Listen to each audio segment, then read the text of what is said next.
हमारी सरकार के पास राजनीतिक इच्छा शक्ति की कोई कमी नहीं है। আমি এমপিগিরি সাইডে দিব, তারপর 2 নাম্বার লোককে চুনাঘাট মাদক প্রতারিত দেব। আর এবার এক দফা শেখ হাসিনাকে কবরস্থানে পাঠাতে হবে, এই এক দফা।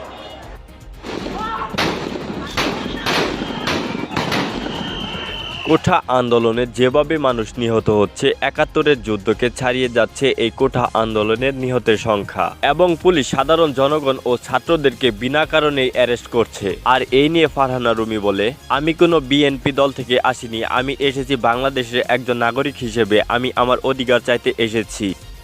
আমি বিএনপি হিসেবে এখানে আসিনি, আমি কোনো দল রিপ্রেজেন্ট করছি না, আমি রুমিন ফারহানা বাংলাদেশের একজন নাগরিক, আমার তো অধিকার আছে প্রতিবাদ জানানোর, আমি সেই প্রতিবাদটাই জানাতে এসেছি।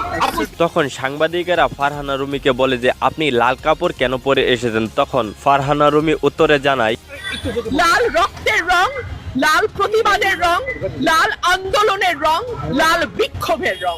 আর এই কোঠা আন্দোলন নিয়ে বিভিন্ন দেশ থেকে বিভিন্ন হুঁশিয়ারি আসলেও কোনো জবাব দেননি মাননীয় প্রধানমন্ত্রী শেখ হাসিনা। আর এইদিকে ভারতের মমতা ব্যানার্জি বাংলাদেশ কোঠা আন্দোলন নিয়ে কথা বলে বিপাকে পড়েছিলেন। অন্যদিকে ভারতের প্রধানমন্ত্রী মোদী শেখ হাসিনাকে বলে, যদি ছাত্রদের দাবি না মেনে নেন এবং কি এই আন্দোলন যদি আরো বাড়িয়ে দিন, তাহলে কিন্তু অনেক বড় ক্ষতি হয়ে যাবে আপনার। তবে কি ভারতের প্রধানমন্ত্রী মোদী শেখ হাসিনাকে এক ধরনের থ্রেট দিল?